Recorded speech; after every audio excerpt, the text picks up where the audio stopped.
Sa kalagitnaan ng klase sa Pasil Elementary School sa Cebu City, bumisita si Vice President Sara Duterte.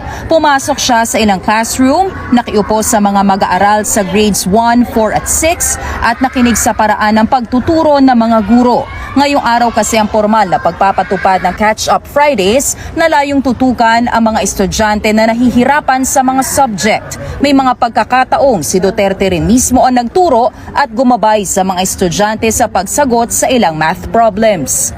Na-surprise at the same time, na-excited.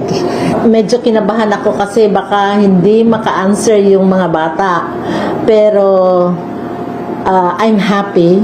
Naka-ano din sa mga tanong niya, sa mga explanation niya. Tsaka, yes, happy yung mga bata. Sa kanilang section pumasok si Secretary Sara. Ayon sa isang opisyal ng DepEd, sinasadya talaga ng Vice Presidente na hindi ipagsabi ang planong pagbisita sa ilang paaralan.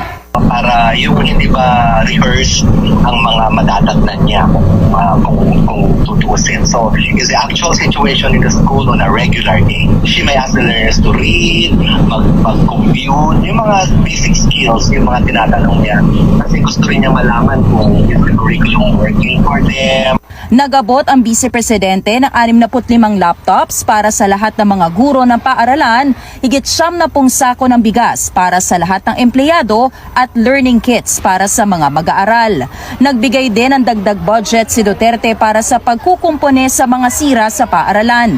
Ayon kay Assistant Secretary Francis Bringas, walang epekto sa kalihim ang kaliwat ka ng issue.